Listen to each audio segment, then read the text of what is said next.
Olá, muito boa tarde. Começa agora o programa Mercado Futuro. Eu converso com vocês da Bolsa Brasileira de Mercadorias, BBM. Continuo no centro histórico da cidade de São Paulo. O programa, como vocês sabem, tem um site e eu recomendo que você dê uma passadinha lá. www.programamercadofuturo.com.br. No lado esquerdo da tela, todas as redes em que o programa está. YouTube, Facebook, Instagram, LinkedIn e mais um que agora me esqueci. Mas são os 5 principais, tá? Não tem problema. No YouTube, esse programa que eu estou fazendo agora, vocês podem ir lá no YouTube que ele vai para lá e fica à sua disposição. Você pode ver, rever, enfim, mandar para os amigos e por aí vai. Bem, como eu disse há poucos minutos para o meu entrevistado, eu acho que a agenda da agricultura, do agronegócio brasileiro, está cada dia mais complexa, né? com uma complexidade importante que exige gente especializada e maior. As pessoas estão cada vez mais rigorosas, os compradores dos produtos agrícolas brasileiros também. Enfim, tudo está ficando mais complexo. E como ele é presidente de uma entidade, uma importante entidade centenária aqui do agronegócio brasileiro, a Sociedade Rural Brasileira, eu gostaria de começar a conversa perguntando quais são os temas que ele encara como mais ou como prioritários nesse momento. Eu tenho o prazer de receber aqui o Marcelo Vieira, presidente da Sociedade Rural Brasileira, e fica essa minha questão. Muito boa tarde, muito obrigado pela sua presença. Eu falei alguma coisa errada? Tá complicado, não tá? Cada vez mais? Obrigado, Récio. Obrigado pelo convite. Nós temos uma agenda complexa, né? Porque a história da inserção da agricultura brasileira no mercado mundial é relativamente recente, né? O Brasil, até 50 anos atrás, era um importador de alimentos. Não tínhamos tecnologia para agricultura tropical. O Brasil praticamente produzia café, açúcar e mais alguns produtos em pequena escala, importava muito. E aí, com a Revolução Verde, liderada pela Embrapa e novas tecnologias, nós fomos desenvolvendo essa agricultura e começamos a crescer e, nas últimas décadas, nos tornamos um grande exportador de alimentos. Hoje, o Brasil é o maior supridor do mercado mundial, é o principal exportador líquido de alimentos. Se considerarmos exportações menos importações, o Brasil é o principal supridor do mercado mundial. Mas isso tem pouco tempo, poucas décadas. Então, ainda estamos no aprendizado da nossa inserção no mercado mundial. Eu tive uma longa experiência nisso aí no café, onde nós tivemos um programa de promoção do Café do Brasil que gerou uma Associação Brasileira de Cafés Especiais e refez a imagem do café brasileiro, que tinha uma péssima imagem no mercado mundial quando era comercializado pelo Instituto Brasileiro do Café. E hoje, com essa nova estratégia, o Brasil, no café, lidera os principais mercados. Nos demais mercados de produtos alimentícios, o Brasil tem uma liderança cada vez mais importante, é um dos maiores exportadores de todos os principais produtos, mas ainda tem um trabalho ainda preliminar, começando assim para trabalhar a imagem, acesso a mercados, ainda tem muita dificuldade de enfrentar restrições impostas por outros grandes produtores de alimentos que não aceitam a concorrência e ficam tentando restringir o acesso do produto brasileiro, né? Então, estamos trabalhando essa agenda. Por outro lado, nós temos aqui também dentro do Brasil, nós temos uma agricultura das mais competitivas do planeta, conseguimos produzir produtos com muita eficiência, com muita sustentabilidade, temos a legislação ambiental mais completa e mais exigente do planeta, o nosso Código Florestal, temos a legislação trabalhista no campo mais exigente do planeta, comparando com todos os outros grandes produtores de alimentos, mas nós não sabemos mostrar isso ao mercado mundial, então a nossa produção não é valorizada. E nós temos também aqui dentro do país, a produção é eficiente, competitiva, mas nós temos a nossa legislação, nós temos um excesso de regulação que também agrega custos importantes, e aí nesse momento nós estamos discutindo com o Congresso, com o governo, reformas importantes. Estamos avançando em reformas, já tivemos uma reforma trabalhista importante, o país já teve uma reforma previdenciária importante e proximamente vamos ter reformas administrativas, reforma tributária e várias outras para diminuir esse custo de burocracia, de regulação, que é um excesso no Brasil. Tem uma parte do mercado internacional que é os rigor, o que eles exigem, né, sanitária e etc. Mas tem nisso tudo, no pano de fundo, tem uma certa inveja da... A gente faz 2 safras, 3 safras em alguns casos. Não existe isso no mundo, né? Tem também Tem as barreiras sanitárias, mas tem também um lado comercial nisso tudo. Todos os grandes produtores de alimentos nos veem como concorrentes, né? E é prioridade para os principais mercados, como os Estados Unidos e Europa, a segurança alimentar. Então, eles não aceitam que a importação de alimentos seja muito importante no mercado deles. Eles têm que produzir seus próprios alimentos. Então, o Brasil está cada vez mais suprindo as economias emergentes na Ásia, China e outras, né? E no futuro também na África, a tendência nossa é suprir os mercados emergentes, onde ainda existe um déficit de suprimento de alimentos e a renda deles vai crescendo e eles podem se alimentar melhor, né? A gente vê hoje na Ásia também uma transição a uma alimentação mais rica em proteínas, passando a comer mais carne, tudo isso. Então são grandes mudanças do mercado e o Brasil é o principal produtor que tem condições de atender essas demandas.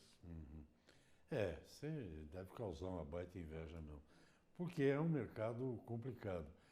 Nós vamos a um pequeno intervalo e a gente volta já já, tá bom? Obrigado. Ok, estamos de volta ao programa Mercado Futuro. Converso com o presidente da Sociedade Rural Brasileira, Marcelo Vieira. Teve várias polêmicas que vai dar tempo da gente conversar aqui. Negócio da queimada, negócio dos defensivos, que teve a reação a propósito dessa questão de defensivos, tanto oficial como das entidades, foi muito clara. Mas eu costumo dizer, não sei se você usa esse exemplo, primeiro que o Brasil é um grande produtor, ponto. Então tem que usar produtos, semente, adubo, defensivo e de água. E segundo, que se pegar um exemplo dos Estados Unidos, por exemplo, se eles não colherem a soja e o milho em novembro, até novembro, aquilo vira neve. Os bichos morrem, né? O Brasil não tem essa facilidade, é um país tropical. Como é que você vê essa questão? Mas mesmo assim, se nós compararmos a nossa produção com todos os outros grandes produtores de alimentos, o nosso uso de defensivos por quilo de alimento produzido é um dos menores do planeta. Consumimos muito menos que Estados Unidos, Europa e todos os grandes produtores. Nós somos vistos como um grande consumidor de defensivo porque somos um grande produtor. Então, e importamos muito disso. Então, é um grande volume consumido, mas por unidade de alimento produzido é um dos menores do mundo. E, além disso, estamos avançando ultimamente com nova regulação que permite a entrada de produtos mais modernos e mais seguros, que também vão melhorar a segurança do produto brasileiro. Tem produtos menos tóxicos aí que estavam na fila há muito tempo, né? Você falou do crescimento e tal da agricultura brasileira. Faz muito tempo que eu falo sobre o milho, porque o milho durante muitos anos foi tido como o primo pobre da soja. A soja é dolarizada, o milho não sei o quê. Até dar aquela quebra num ano desses aí, 4, 5 anos, e o milho brasileiro passou a ter uma importância, porque as indústrias estavam comprando da mão para a boca e tal. Hoje o Brasil, depois dos Estados Unidos, é o principal exportador de milho, né? Isso é produtividade, né? A produção está crescendo e agora também o Brasil está também usando o milho para a produção de biocombustíveis também. O etanol. Então, essa é uma área que você conhece também. Isso também vai crescer bastante, isso vai ser importante. E é muito importante essa rotação de culturas, isso dá mais sustentabilidade no campo, né? Você falou no começo do programa de algumas coisas, eu lembrei do negócio. Como é que ficou essa história? Nós temos 2 problemas graves hoje na área de meio ambiente. Um foi aquela polêmica da queimada na Amazônia. Que foi, eu vi uma declaração do jornalista Jorge Pontual, que você deve conhecer, porque está aí há muito tempo, quando estavam falando da Amazônia, ele dizia, gente, mas eu tenho informações aqui em Nova York, ele é correspondente de Nova York, que no Congo, ou sei lá, onde, num país da África, tem queimadas muito maiores e não vai para os jornais. Hoje eu recebi no WhatsApp o seguinte, que se vão criar uma...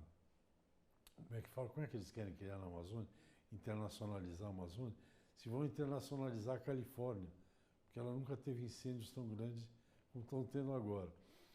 Essa questão da queimada, a questão do óleo que vazou, isso acaba interferindo no agro, mesmo sem o agro.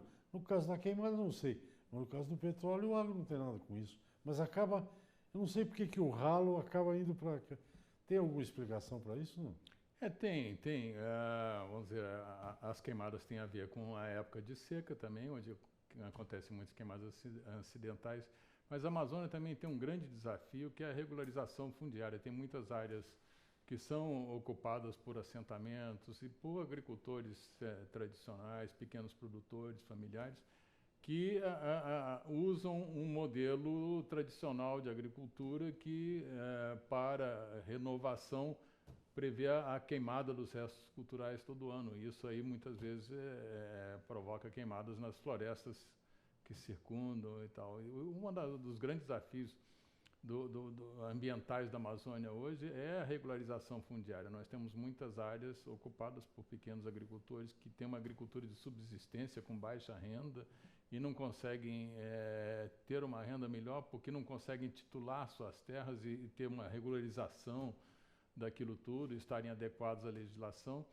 Tem assentamentos que também as terras nunca foram regularizadas. E além do que, o Brasil tem inúmeras áreas de conservação, parques nacionais, que foram criados no papel, mas nunca efetivamente implementados, nunca tendo uma estrutura de gestão, de administração para que garanta a segurança daquelas áreas. Então, tudo isso leva a uma certa insegurança. E o governo atual está trabalhando essa agenda para melhorar essa segurança. Dizem que, por exemplo, dizem que no Pará, qualquer terra que você tem lá tem 3 títulos, né? 3 titulações, né? É complicado. E o Estado brasileiro, a gente sabe, pelo menos a informação que eu tenho, é o maior dono de terras terra que é do Estado e é de ninguém, porque ninguém cuida, é isso, né, que você está... E não são bem geridas, então são invadidos. E aí queima e fica por isso mesmo. Né? Precisamos ter a regularização de todas essas áreas. E estão mexendo nisso em Brasília agora? Está começando a se trabalhar isso. É um problema complexo, não vai ter uma solução imediata, mas o governo está trabalhando essa agenda. Eu acho que uma hora vai ter que resolver, né? Porque não pode ser indefinidamente essa questão.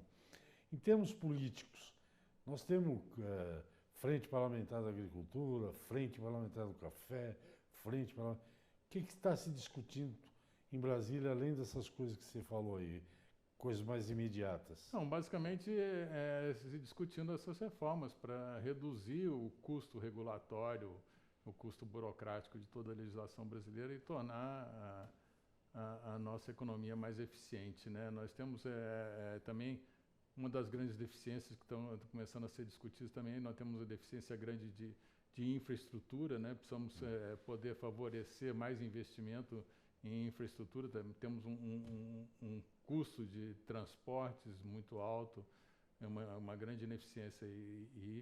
Além disso, outro problema ambiental grave que o Brasil tem é a questão de saneamento básico, que também precisa ser trabalhada. Isso também está na pauta desse governo. Porque diz que político não gosta de fazer saneamento porque não aparece, né? Não é uma... Isso é o que diziam os prefeitos lá na minha terra antigamente. Vai fazer esgoto, ninguém vê. O que esse prefeito fez? Nada, né? Para que gastar dinheiro com isso? Pois é. E nós temos no interior brasileiro um déficit de saneamento, aliás, no interior e nos grandes centros, né? O Brasil é uma das piores deficiências ambientais do Brasil, é o saneamento básico. Polui rio, polui tudo, né? É uma coisa absurda. Nós temos aqui em São Paulo, no Rio Tietê e no Rio Pinheiros, problemas graves Bom, nós temos outro intervalo, Marcelo. Eu converso com o presidente da Rural, Marcelo Vieira. Daqui a pouquinho a gente volta para o terceiro bloco. Até já. Ok, você assiste o programa Mercado Futuro, eu converso com o presidente da Sociedade Rural Brasileira, Marcelo Vieira. Marcelo, de uma maneira ou de outra, tem uma coisa que vai interferir diretamente na agricultura. Eu quero perguntar uma coisa de café, porque você é um homem da área do café, mas antes eu vou perguntar isso. Taxa de juros no Brasil, a famosa Selic, está no mais baixo patamar desde que a gente nasceu, eu e você juntos. Isso vai, e ao mesmo tempo o governo pretende, ele está fazendo isso com muita delicadeza, com muita elegância, passando o crédito rural, uma parte dele, para os bancos privados.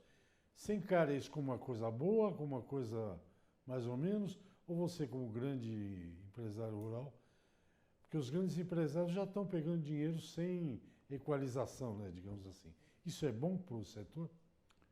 Quer dizer, você ter mais opções de financiamento para o agronegócio é uma boa opção e o mercado internacional pode suprir isso aí, ainda mais para produtores exportadores que trabalham com o mercado internacional, você poder ter acesso a recursos também não tem tanto risco. E o nosso crédito rural é cada vez mais focado no pequeno produtor familiar, que esse sim precisa ter bastante facilidade e apoio. Inclusive, uma nova regulação que está sendo discutida, está sendo trabalhada entre o Ministério da Agricultura e o Ministério da Justiça também, é reduzir também os custos agregados a esse crédito rural por muitas entidades financeiras que exigem outras contrapartidas. Isso aí também vai ser um bom progresso. E a agenda financeira do setor é muito importante, juntamente com também a nossa agenda de negociações internacionais, que é cada vez mais importante também para garantir o nosso acesso ao mercado mundial, né? O Brasil está evoluindo no sentido de progredir nessas negociações, como nós estamos avançando no acordo com a União Europeia, por exemplo, e outros. E precisamos trabalhar essa agenda, e a nossa ministra da Agricultura tem trabalhado isso aí de uma maneira muito produtiva e fazendo um bom progresso. Eu vou chegar no café que eu queria aqui. Eu não entendo muito bem isso, você entende, porque eu sei que você, de mercado internacional, você conhece bastante. Por que o Brasil hoje não tem uma marca de café lá fora? Tem cafés especiais, deve ter, não sei se vocês vendem marca ou vende só o produto specialty coffee. Tem alguma justificativa para isso? O mercado de café é complexo, né? Porque o café industrializado é um produto que perde qualidade rapidamente. Se não for, por exemplo, preparado a vácuo, em embalagens super especiais no topo do mercado. Mas no mercado comercial normal, um café torrado, ele perde qualidade rapidamente. Então, a maioria do café consumido no mundo é industrializado perto do consumidor.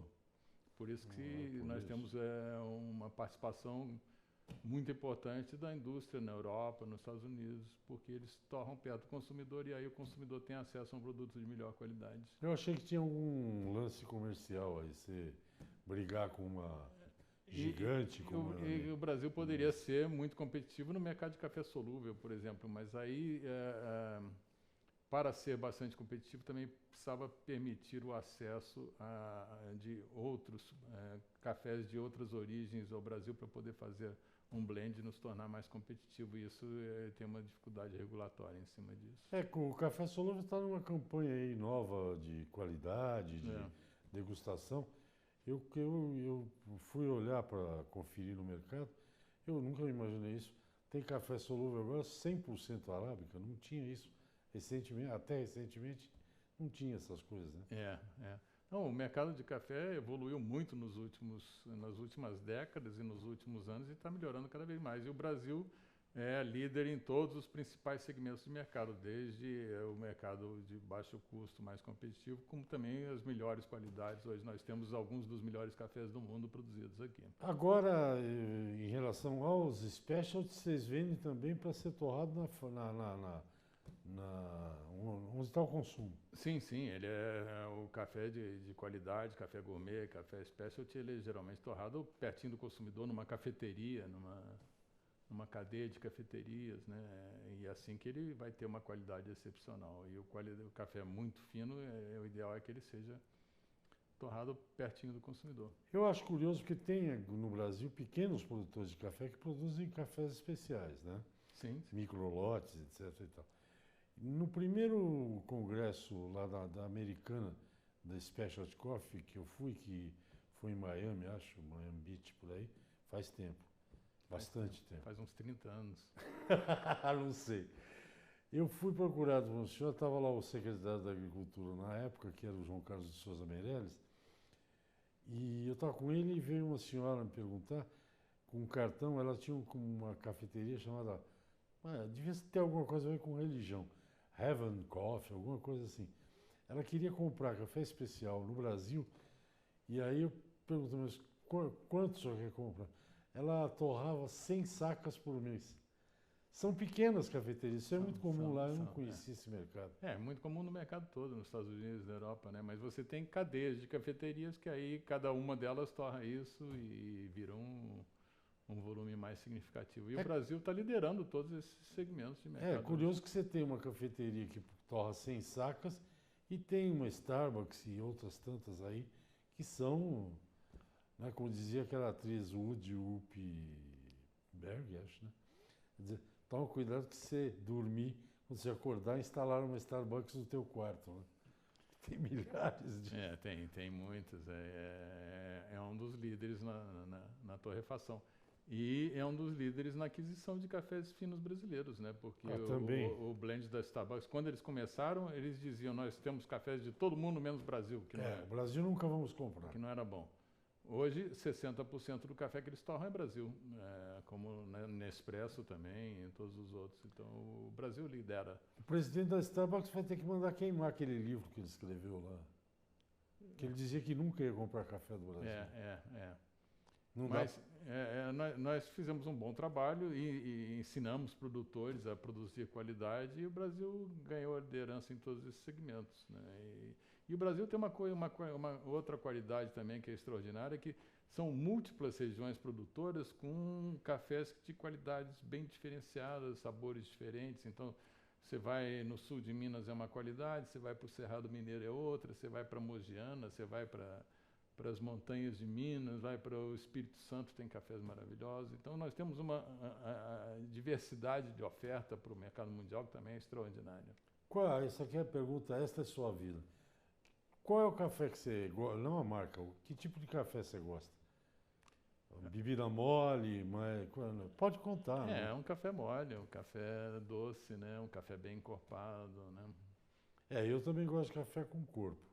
Você gosta daquele café ralinho que não... Agora o café tem outra peculiaridade também, que o melhor café é sempre um blend, não é nunca um determinado café. Se você misturar um café com um bom corpo e doçura com outro café que tem um aroma especial, com outro que tem um sabor mais diferenciado, aí fica aí o expresso vai ser maravilhoso. É isso que quando eu for lá visitar o Marcelo, é esse café que eu quero tomar. Marcelo, nosso tempo acabou. Muito obrigado. Obrigado pelo seu tempo, pelas informações e até a próxima vez. Obrigado. Obrigado pela oportunidade. Imagina. Gente, é isso. Segunda a sexta, Mercado Futuro no ar. Até o próximo. Tchau.